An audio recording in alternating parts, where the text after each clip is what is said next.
Thank you. The beat of the drum. Parvati finished weaving the bamboo strip mat before the break of dawn. For the last 4 days, she had been rushing through her household chores, and whenever time permitted, she would immerse herself in the task of weaving the mat that was 24 paces long and 12 paces wide. She had not missed a single Dasra fair since the death of her husband. And 4 pairs of winnowing pans were already slung from the bag on the wall, ready to be sold. She would have been happy if another bamboo strip mat could be ready before the Dasra Bazaar. But if this was to happen, she would have to carry the load of bamboo poles home on her head and split the poles vertically to the required length. She would have to pare the lengths of bamboo into smooth, narrow strips and remove the dust and debris all by herself.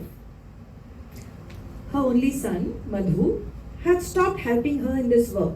He didn't remain idle, however, for he attended school in the mornings and did odd jobs for people in the evenings so that he could earn enough to pay his school fees. Parvati pushed the small sickle and knife and bamboo strips to one side and brushed off the fragments and dust that lay on her clothes. She rolled the mat into a neat coil that gleamed white like the inner portion of a banana trunk and placed it on the veranda. The government had allotted this 2-roomed mud hut to the family some 4 or 5 years ago. Parvati's eyes were drawn to the large crack on one wall through which the rays of the morning sun filtered into the hut. She kept planning to seal the crack with some wet mud, but other chores kept her busy, and the task remained undone. She would have to do this today, she thought, as she picked up the lid and peered into the vessel on the hearth. These children haven't left a mouthful of tea for me to drink, she grumbled as he poured a glass of water into the vessel and placed it on the hearth. She was setting the firewood alight when she heard Tilga's voice calling out to her. Now, why has Tilga Bhaudi come here? She wondered as she hurried out to check, and sure enough, there he stood in a courtyard with a dholuk in his hand. Come, Bhaudi, come in and sit, she said. No, I came to hand over the drum. It's your family's chance to discharge the duties in the temple and in the village. Your varsal begins on Dasra and continues for a year, he said, placing the dholuk and drumsticks on the veranda. Have some tea before you go. No, I must go and fetch a load of bamboo shafts. Tilga moved away. The varsal, the right to play the drum on festive occasions in the village for a whole year. Parvati passed her palm gently over the drum. They would not have to starve or suffer hunger pangs this year. They would get 100 to 150 coconuts on festivals like Sovot and Shigmo when they went from door to door in the village asking for alms. They would receive almost a khandi and a half of paddy if they went to the threshing area when the farmers threshed the grain. All in all, they could be sure that a pile of rice would be stocked in the hut that year. They would get a chance to earn some money too. She would get the time to make some bamboo strip baskets and containers and sell them, adding to the family kitty. A sense of joy and anticipation about the varsal coursed through her veins. Like bamboo strips and fragments caught up in a puff of breeze, Parvati's spirit seemed to soar too. The family had received the varsal and the right to perform these ceremonial duties 4 times since she got married. They did not have to beg for rice or borrow any provisions from the shop in those years. Parvati was so immersed in these happy memories that she forgot that she had set the water to boil on the hearth. When she finally remembered and rushed in to check, the water had evaporated and there was very little left in the vessel. Damn this wretched memory. Parvati cursed. She felt nauseous if she didn't drink tea early in the morning. She poured some water into the vessel and set it back on the hearth. Mangal and Madhu got home from school in the afternoon and had lunch. Whose doluk is this, Avoid? Mangal asked her mother. We have received the Varsal this year. It's our turn to perform the ceremonial duties. So, Tirga Bhawdi brought it over this morning. May I play the drum? Silly child. Women aren't allowed to play the drum. Who will play it then? Your brother will. Your brother will play the drum during the festivals this year. How nice. I'll go everywhere with Bhai in that case. Parvati was reminded of her husband at these words. Madhu used to insist on accompanying his father as he went from door to door, beating on the drum on festive occasions. All right.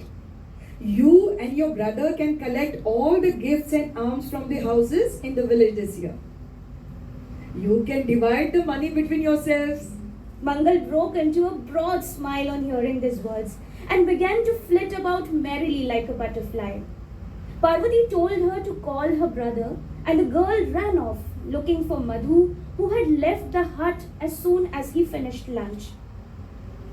What's the matter, Avoy? Madhu called out to his mother from outside the courtyard. Come here. I want to tell you something. What? Come here now. Parvati insisted, and Madhu came up to the veranda. Day after tomorrow is Dasra. We have received the Varsal this year, and the doluk must be played at the temple during the festivities. Tirga Bhawdi brought the drum over this morning. Take it from the peg on the wall and get Shankar Dada to adjust the tone and sound. Madhu listened quietly to every word his mother uttered, but made no response. He stood there like a stake in the courtyard, covered in a veil of silence. Aren't you going? When will you go then? There's only a day left. Don't tell me to do all this. I mustn't tell you that who will play the drum at the festival? I won't play the drum. Ask someone else to do that. Hey, who else can play the drum but you? If there was another male member in the house, if your father were alive, why would I plead with you? Ask me to do anything else and I will. But I won't sling that drum about my neck. Don't say that. We'll get a few coconuts. We'll get some rice and paddy, and we'll be able to eat 2 meals a day at least for some time. If you don't play the drum in the temple, the villagers will be furious. Let them abuse us as much as they want. I will not pound those sticks on that drum. Madhu set off on the little track that wound past their hut, not bothering to argue with his mother any longer. Parvati seemed to lose all strength as she shrank into herself and flopped down on the ground. Her brain seemed numb and she couldn't think of anything she could do. She felt as though someone was hacking her body and splicing bits of her flesh. What would happen now? Parvati sighed. Dasra was the day after tomorrow. She might be able to cajole someone and get them to play the drum on Dasra. But what would happen at the other festivals that fell that year? No, she couldn't let this happen. Madhu would have to discharge his responsibilities, she decided, and she lumbered to her feet. She took the dholok that was slung on the wall and set off for Shankar Dada's house. Shankar Dada was sitting on his porch trimming bamboo shafts. What are you doing here with that dolu? He asked. It's our Varsal this year. I want you to adjust the sound of this doluk, she said. Doesn't Madhu know how to do that? Grown as big as a horse he has. I'm tired of telling him. He hasn't learned to do that. Hasn't learned to tune a dholu? He must pick up that skill. If a youngster from the Mahar community doesn't have the skills to perform his duties, how will he survive? I don't know why he's behaving like this. But he won't lay hands on that doluk. When I ask him about discharging the Varsal duties, he just says no. Will you Talk to him, please. Who listens to me today? But I'll talk to him if I see him around. Shankar Dada tuned the dholok, and there was a flurry of sound as he beat the surface with his palm. Parvati wasted no time in scurrying home with the drum, which she slung from the peg on the wall. Parvati opened a bag of groceries that she had brought from the shop and gave Mangal and Madhu small packets of crisp shev. She stocked the groceries, folded the bag, and set it away. Madhu was seated on the bench immersed in a book. He was in the 10th class this year and was very regular with his studies. Mangal was also sitting there flipping through her books. Parvati went up to Madhu. Babu, you will discharge the Varsal duties, won't you? She asked, her voice heavy with concern. Madhu raised his eyes and glanced briefly at his mother's face before turning back to his book. Don't do this, Babu. It's our family's chance to play the drum at social and religious functions in the village for a whole year. If we do not perform the Varsal now, they will wrest this right from us and we will never get another chance. Our bellies depend on this practice. There are other ways to fill our stomachs, Savoy. The Gaukars will abuse us. They won't include us in their prayers or give Ibhut or holy ash when we are in trouble. Never mind. Who taught you to speak like this? These books did. Madhu's voice rose in anger as he banged the book down on the bench. Go. Toss those books in the fire. No! Set those Gaukars and all that they spout about village hierarchies on fire. Madhya, they taunt us. Go. Tell them that Som Mahar's son refuses to play the dholok and will not discharge Varsal duties this year. Madhu gave vent to his anger and frustration with his mother as well as with the Gaukars.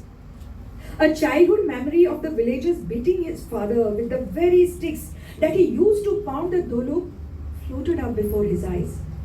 And he was filled with rage. Mangal was scared by the unusual sight of a brother yelling at their mother. A nervous tremor passed through her body as she stared at her mother and at Madhu fearfully. Today is Dasra. Hundreds of people will gather at the village temple. The beat of the dholok will resound in the air. The taranga or decorated poles surmounted by the effigies of the deities will sway gently. The spirit of the Lord will enter the body of the oracle. People will present leaves of the apta tree to each other as though they are exchanging gifts of gold. A wave of happiness will spread all over the village.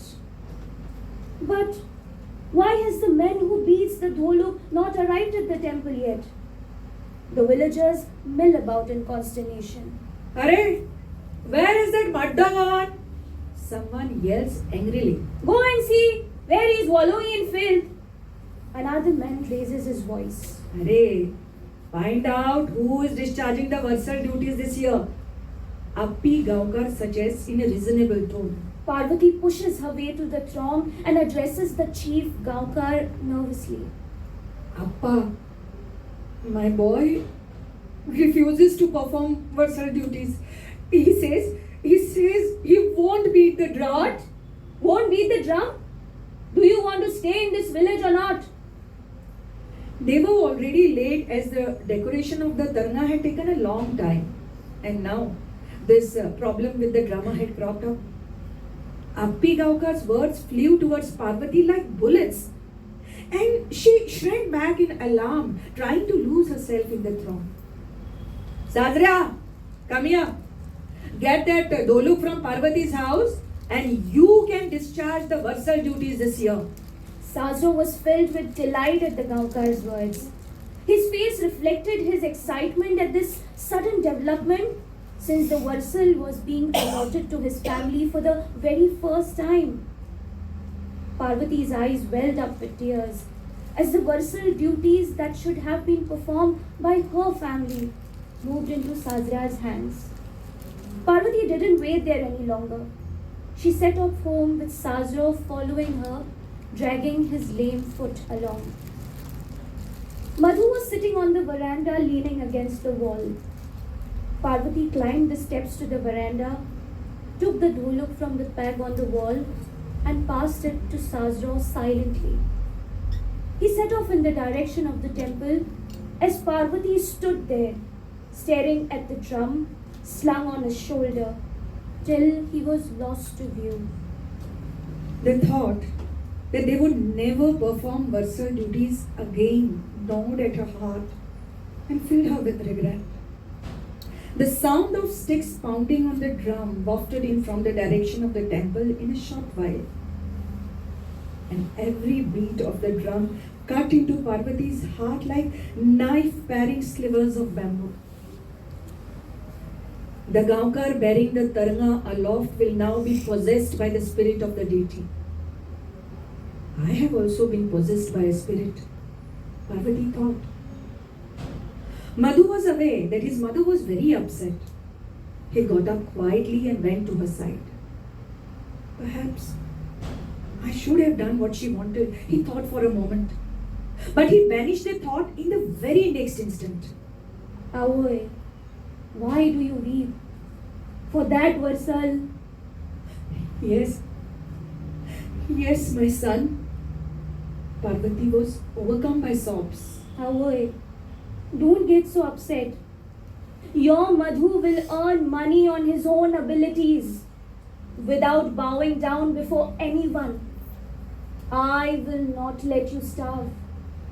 Madhu's words brought comfort to Parvati's heart. Her mind, which had been weighed down with worry, seemed to lighten, and she gazed at him affectionately. Madhu went into the hut and glanced at the tools that had been laid out for worship. He chose a small knife and strode into the courtyard. Picking up one of the bamboos that had been laid out to dry, he began to pare the shaft. Thank you. Pishak Piper. दनपारच्या वताची कड निबर जावपाची वाट पळयत बसलेल्या वासूचे काळीज वगीच फडफडलेले वरी जाताले. हातीतली विडी जीव सोपोवंक वसवसलेले वरी आपशीच त्याच्या तोंडान वयताली तशी भायर सरताली. तिचो तो धुवर त्याच्या पोटान वयतालो, काळजान रिगतालो काय हवेंत विरतालो म्हणपाचो कांयच पत्तो लागनासलो. हरशी तेका धुल्लावरी दूरूय धांवपाची संवय जाल्ली. ते संवयकूच बळी पडलेलो. आडदांड वासू दम्यान लागीं येयल्लो. हरशी कामांक तो वाग. एकदां कित्याकय हात घातलो म्हणटकीर ते तडीक लायले बगर ताका दोळ लागनासलो. अवचित तेका कोणाची तरी सावळी दिसली. तसो तो निकतोच भानार येयल्ल्यावरी गडबडत उठलो. भितोडेक दवरिल्ली कायल आनी कुदळ उखल्ली आनी वताची पर्वा करिनासतना नेटान चलपाक लागलो. पूण फाटल्यान आड्डतल्या नातवान तेका परतुवपाक लायलोच. तेका खबर आसलें आपल्याक उखल्ल्या बगर तो थारचो ना. तेणें तेका तसोच उबारून खानार घेतलो आनी सून तेका व्हरू नाका म्हणटा आसतनाय तो चलत रावलो. ह्या दिसांनी तो लागींच एके मळयेरशी बाय कंटालो. मानाय कामेरी कोणूच ना. 2 दीस येयल्यार 4 दीस फटिंगपणा करता म्हूण तो कोणाचीच वाट पळयनासतना आपल्याच्यान जाता तितले मेरेन हाडां धोडायतालो, आतकोळ्यांक पिळे घालतालो. ती बाय म्हणजे त्याच्या अस्तित्वाचो एक व्हड प्रस्न जावन पडलेली. नातवाक एके काजीचे सावळेन बसयलो आनी तकलेक वालो बांदून तळपाचेर घाव घालीत रावलो. उदकाचे आशेक सोशेल्ल्या आंगांतल्यान घामाच्यो पावळ्यो खिणा भितर वचपाक लागल्यो. आजो खंटालो मागीर नातू तरी कसो वगी रावतलो. थंय कट्टी बडी घेवन उडयल्ले मातयेचे राशीर आपुणूय भायर खणपाक लागलो. त्याचे 3-4 वर्साचे तन्ने आंग कडकडीत वतान करपताले, हातपाय भाजताले. तरी तेजो हुस्को आज्याच्या हुस्क्या बगर दुसरो नासलो. तेच्योय पावळ्यो देंवपाक लागल्यो. नाकांतल्यान शेमडाच्यो, धाट धाट धुल्लाच्यो. नातवाचो तो अवतार पळोवन वासूची गालफडा आपशीच खोशयेन पेचली. अरे बाबू, हेवटेन बी येशीत हा, पडटलो. थंयच कुशीक खेळ. कामेरी येयसर हांव इतलेंच खणटा. मागीर तुका हांव बिबे चिरून दितलो. चल चल थंय सावळेक बस पळोवया. म्हणून तो आयकल्यार तेचो नातू कसलो, तो आपली बाय बांदपाक गुल्ल जालो. जसजशी ती आकाराक येताली तशी तेची उमेद करपतल्या आंगाचेर उदकाचे कळशे ओतताली. हेवटेन वासूचे उगडल्ले तोंड बंद जायना जालें. तर नातवाक गजाली सांगताले काय तेचे मन हलके करताले कांयच कळनासलें. उजो लागलो त्या मिनेराच्या घराक आनी आमचो सत्यानाश केलो. काय बरी जर व्हांवताली. बांद घालतकीर गिमभर शेता भाटाक जाय तितलें उदक पावतालें. ओगीच हांवें येदे व्हडले कुळागर फुलोवना. तळपां फोडून कवाथे लायले, बांदादोडे केळी फुलयल्यो. भाजीपालो लोकांक असोच खावयलो. मायान लोकाल्यो बायो सुकताल्यो तेन्ना हे झरीचे उदक न्हावपाक खावपाक लोक खंयच्या खंयच्यान येताले. आनी अंदू संवसार पाडवो लागच्या पयलींच उदकाच्या थेंब्याक आमकां तळवळचें पडलां. देवा, आतां आमच्या मुखार कशें जावपाचें रे? शेता भाताक गोरवां वासराक उदक खंयच्यान हाडपाचें? काय बऱ्या कवाथ्यांनी माडयांनी निकतोच जीव दवरलेलो. तेंचो आतां जीव कसो साल्वार जातलो काय? देवा देवा, तुका उलो करून करून हांव आतां थकलां. तुजेर भरीभार दवरून कुदळीक हात घातला, पिकासाक पाजण लायल्या. आतां म्हाजो हो कोंब वाडोवपाची जबाबदारी तुवें तुज्या भुजार घेवचीच पडटली. खंटा खंटा मदींच थारून तो आपल्या हातीचेर नेट्टान थुकलो आनी हात चोळीत परत पिकासाच्या दाण्याक हात घातलो.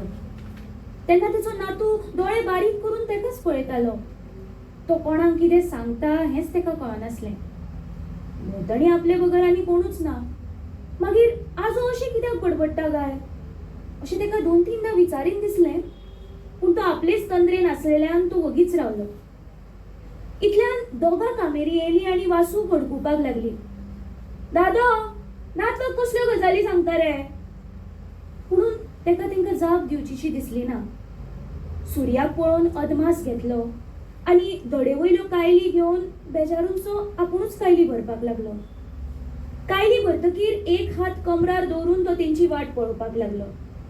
म्हणून ती कितलोसोच वगत बायची सोपणाच देवना जाली. तेंची तयारी सोपच ना जाली. तेन्ना आपशीच तेजो आवाज चडलो. आगो, जायना तुमचें? दीस खंय पावला पळयला? आनी तो रोगो खंय पावलो? म्हाज्यान काय खणपाक जायना. विचार मरे तेज्या पुताक.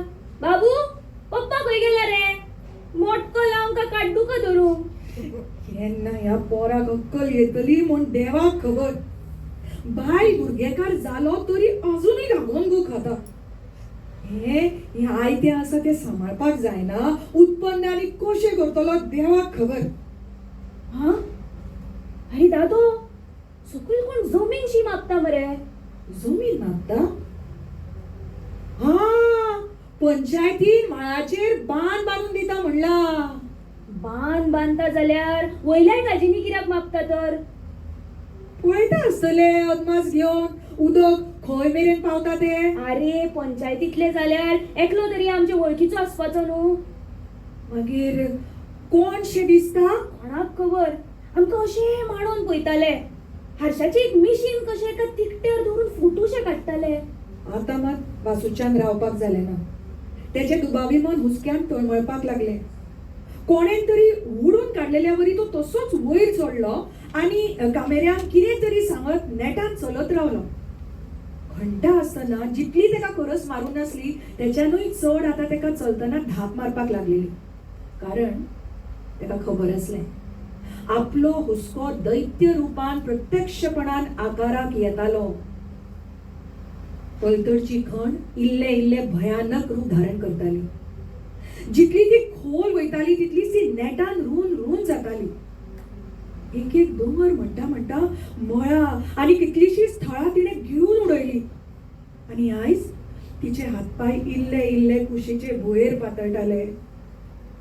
राक्षीम जशी आदी आपले सावळेन मुखाल्ल्याचें मन हरण करता आनी उपरांत त्या जिवाचेर वागरे घालून तेचें भक्षण करता, तेच परी ह्यो खाणी आदी धुल्लान जीव घुसमटायतात. मागीर उदक पाणी, सावळी देवळी, रुखावाली, शेतां भाटां एक एक गिळीत रावतात. मनशा वांगडा असंख्य जीव जातीक धांवडायत हुंदरां माजराचे खेळ करतात. आनी आयज वासू हुंदरावरी जावन फाटीक राक्षीण लागलेल्या वरी धडपडटालो. वाट हरशी लागचीच, पूण आपूण थंय पावून पावना अशें ताका दिसतालें. ते जमीन मापून जावच्या पयलीं ताका थंय पावपाक जाय आसलें. जणू काय ते मेस्तले तितली जमीन तेंची जावपाची आसली. आरे ओय, कितें करता थंय? ते दिसना बरोबर वासून धेपणो घातलो. तसो तांबडी बडी घेवन जोग दितलो पोर आपल्याक जणू कोण तरी मारपाक येयल्ले वरी अचळय वचून कुशीक दवरिल्ले जिपीन बसलो. अरे, कोणाक सांगून तुम्ही भितर सरल्या? हा, मार बापायचो फात असलेल्या वरी कसली मापा घेतात? पयली भायर सरतले. तुमच्या त्या पात्रांवाक आनी साहेबाकूय हांवें कितें सांगपाचें तें सांगलां. तुम्ही आनी हांगा येवन आमच्या घरादाराक उजो लावपाची गरज ना. तोंडान येता तें कडकडत उलयत आसलो. आंगातलो खतखतो फेसावरी भायर सरतालो. धाप मारून जीव गळ्याक लागलेलो तरी तेचें तोंड सवत आसलें. म्हणून मदीं एकल्यानूय जाप काडली ना.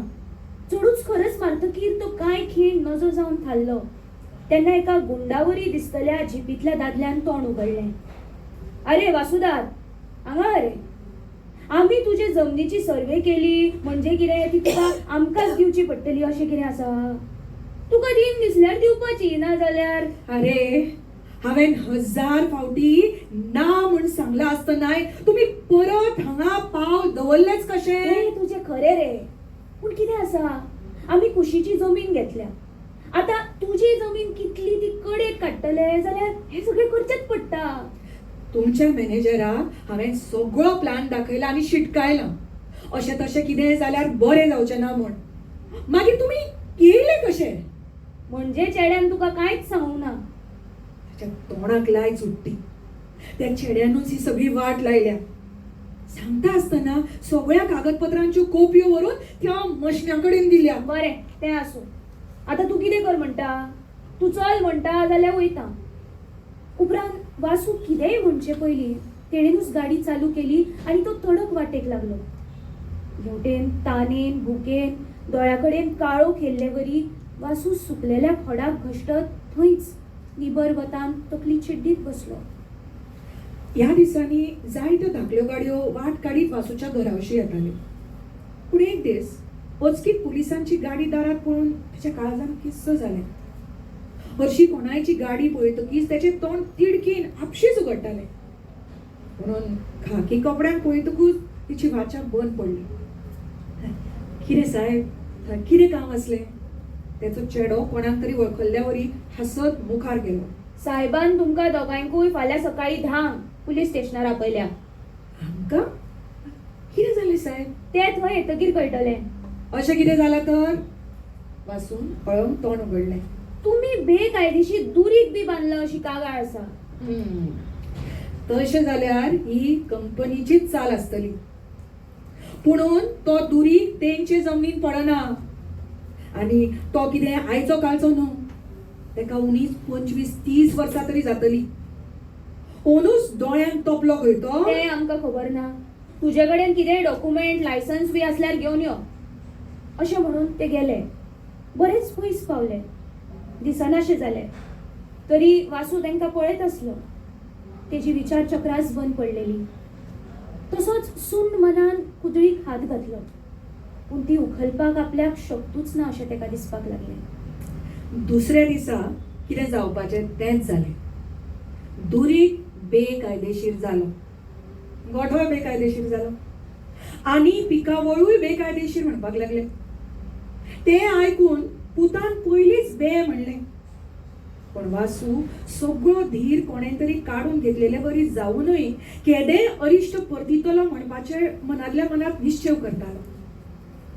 अशा जायत्या केशींनी तेका घुसपायल्लो. फाटली 2-3 वर्सां नाका पुरो करून सोडलेलो. तेचें घर एकोडेच आसा, गांवापासून मातशें पयस. तरी तो जायत्या जाणांच्या दारार भरलो, वकील आदोगाद केल्ले. पूण प्रत्येकान आपलो स्वार्थूच पळयल्लो. गाडी, घोडो, पयसो हेच जणू काय तेंचें ध्येय जाल्लें. दर दिसा वासूच्या आंगार नवी नवी केश येताली तशे नवे नवे हांस येताले. पूण तो कोणाकूच भीक घालिनासलो. आयजूय अश्योच 2 गाडयो सकाळ फुडें ताच्या दारान येयल्यो, पूण कोणेच तेंची पर्वा केली ना. ते बरोच वगत वगीच रावले आनी अचळय एक एकलो येवन त्याच्या खळ्यान रावले. तोंड धुयतलो वासू मोठमोठ्यान आवाज काडटालो. तो खोकता, जीभ घासता काय कोणाचेर थुकता म्हणपाचें कांयच कळनासलें. त्याचे सगळे खेळ जायसर ते वगीच रावले. मागीर मात एकल्याच्यान वगी रावपाक जालें ना. वासुदास, अरे तुमकां 1000 फावटी सांगलें म्हाका हे पिकेची नाशाडी करून फोंडान पडपाचें ना. तुम्ही कितें दितले ते हांव 4 दीस खातलो. फाल्यां म्हाज्या भुरग्या बाळांनी कितें करपाचें? अशें कित्याक म्हणटा तूं? तुका मेळटल्या पयशांनी हेज्यानूय बरें भाट तूं जाय थंय घे मरे. शिवाय तुज्या पुताक धंदो करपाक आमी 2 ट्रक दितात. नाका नाका हां, कांयच नाका तुमचें.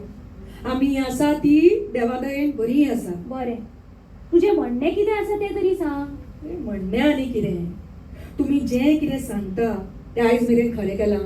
हां, लोकांक भिकेक लावपाचे दुवाळे येवजता तुमकां. पुलतूरचो एकलो तरी आयज सुखी आसा रे? हां, त्या आमच्या मधूचे शेत दोंगर सगळे घेतले तुमी. तेका बरो फुसलायलो. मागीर आयज तेचे लाख गेले खंय? मधूक आमचे कंपनीन उठोवना.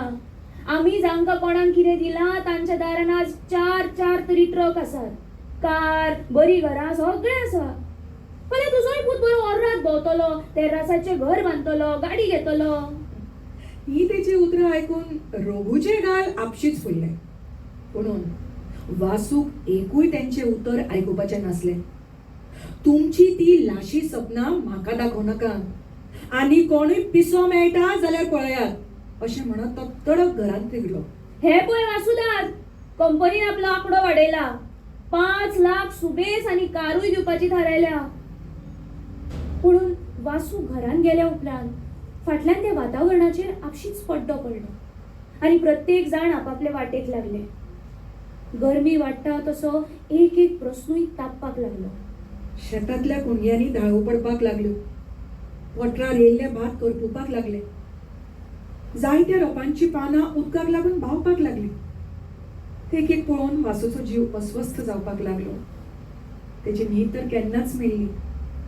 अशीच एके फांतोडेर भयानक सपनांतल्यान तो जागो जालो आनी घरांतले सगळे उठोवन ताकतिकेन बाय खणपाच्या वावराक भायर काडपाक लागलो.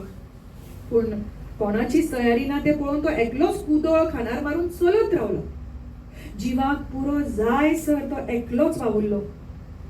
उदक आतां लागींच आसा म्हणपाची सुरूच लागत सावन ताचो जिवूय ल्हव जावपाक लागलेलो. तेणेन पळयलें कामेरी मानाय येवपाक अजुनूय कळाव आसा. तो तसोच सरलो आनी कुणग्यांनी उगीच भोंवपाक लागलो. इतल्यान च्या घेवन येतले सुनेन ताका उलो मारलो. दादो, पुलिसांची गाडी येयल्या. तुका खणी रापयला. तरी तो वगीच रावलो आनी च्या घेवन परत वावराक लागलो. उपरांत पुतान आनी बायलेनूय तेंच सांगलें, खणी रापयला. तरी तेणेन काना मनार घेतलें ना. केन्ना एकदां बांयन फुट्टलो झोरो पळयतलो अशें ताका जाल्लें. तळूय उदकान धबधबीत जाल्लो. रोकडीच इकरा जावन गेली. कामाची गती मंदावली. येवन गेल्ली जीप परत येयली. एक पुलीस नीट बांयचेर येयलो आनी नेटान कितें तरी उलोवन चलत रावलो. तेची ती धमकायल्ले बरी उतरां आयकून मात ताका उगीच भंयसो दिसपाक लागलो. बरें चिंतलें आनी संवय प्रमाण खानार कुदळ मारून आड वाटेन चलत रावलो. तो खणीवशी वयता अशें दिसतकीर पुताकूय वगीच हुस्कोसो जालो. आरे बाबो, ती कुदळ खंय व्हरता रे? खानार कुदळ पळोवन तेकाय खिणभर कशेशेंच दिसलें. पुणून तेका ती आपलेच कुडीचो भाग आसलेले वरी सकयल दवरीन दिसना जाली. पुणून तोंडाक मात आपशीच उतरां फुटली. येदना मेस्ता कडल्यान मातशी पाजून हाडटा. तेची ती दशा रघूचे नदरेंतल्यान सुटली ना. तोय तेचे फाटोफाट चलत रावलो. हुस्क्याचे वजे प्रत्येकाच्या माथ्यार फातरांचो दाळ कसो चडत आसले. यो जाल्यार ऑफिसा कडेन तरेकवार गाडयो शुंडल्ल्यो. थंयचें तें वातावरण पळोवन तेका परत भंयसो दिसपाक लागलो. कोणे तरी तेका येता तो पळयलो आनी सोमतो साहेब लोक बसलेले थंय घेवन गेलो. भितरलें वातावरण पळोवन मात तेका थरथरो भरलो. तेका पळयतकूच चलतली बसका आपशीच बंद पडली. अरे वासुदा, यो यो बस. आनी ही कुदळशी घेवन कोणाक मारपाक भोंवता? एकलो उठून तेका खुर्ची दिवपाक लागलो. पूण तो बसलो ना. कुदळ पांया कडेन धरून तिच्या आदारान उबोच रावलो. मागीर कितें ती तुजें थल्लें मरे? दुसऱ्यान सोमतोच विशय काडलो. धरपाचें आनी कितें? म्हाका म्हाजी जमीन दिवपाची ना. वासूची उतरां थरथरली. अशें म्हणना फुडें आपशीच तेका घेरावचो पडलो. तुजी जमीन? तुजी जमीन खंयची? ती सरकारी जमीन. ती सगळी आमचे कंपनीच्या सेसान येता. पळयतलो तूं प्लॅन? तें म्हाका खबर ना. हांव मामलेदाराक फोर फारीक करता आनी पंचायतीकूय टॅक्स दिता. तरी ते जमनीचो हक्क आमचे कडेन आसा. पळयतलो तूं? कळटा तुका वाचपाक? तो तुजो चलो मरे. अरे यो रे पळय आनी सांग तुज्या बापायक. तो कितें पळयतलो? आमकां कांयच पळोवपाचें ना. म्हाज्या आज्या पणज्यान दोंगर शिंदोवन ती कसवड केल्या. ती तुमची म्हणली म्हण तुमची कशी जातली? ताचेच तर आमी तुका पयशे दितात न्ही. आनी म्हाका एक सांग रे, ती थंय बाय तूं कोणाक सांगून मारता? लायसन्स घेतला तुवें? लायसन कित्याक घेवपाक जाय? उदकाक लागून मारता. उदका बगर आमी तळमळून मरपाचे? हा? काय बरी 12 म्हयने म्हजी झर व्हांवताली. तुमचे खणीक लागून सगळे आटोवन गेले. बाई ना नपयत जाली. आतां घोटभर पितले म्हणल्यार रेबो सुदीक मेळपाक कुस्तार. झर? वाट? कितें उलयता रे तूं? थंय खंय कितें आसलें? हा? ओगीच आमी इतले उत्पन्न केले. बरें, आमी फट सांगता जाल्यार ह्या साहेबाकूच विचार. सरकारी मनीस तो काय फट उलोवचो ना. वासू, ते सांगतात ते खरें आसा. हो पळय, तूं म्हणटा त्या जाग्याचो प्लॅन बारीकसाणेन पळय. हे तुजें घर आनी शेतूय आसा. पूण हांगा झर, व्हाळ, बांय कसले कांयच दाखोवना. ना ना साहेब, खंय तरी आडेकडे आसतले. कित्याक फट सांग? हे पळय, सामकी क्लियर दिसता मरे. आनी आसलेय जाल्यार ती सरकारी मालमत्ता जाता, तुजी जायना. आणि वासू, हो पळय सरकारी मान्यता मेळिल्लो रिजनल प्लॅन. हातूंत तूं म्हणटा ती सगळी जमीन मायनिंग लीज म्हूण दाखयल्ली आसा. ते एकलो उलयतना चारूय वाटांनी घुरी घालून आपले कुडके काडटा अशें तेका दिसपाक लागलें. कोणाक कितें सांगचें आनी कोणाचें आयकुचें हेंच तेका कळना जालें.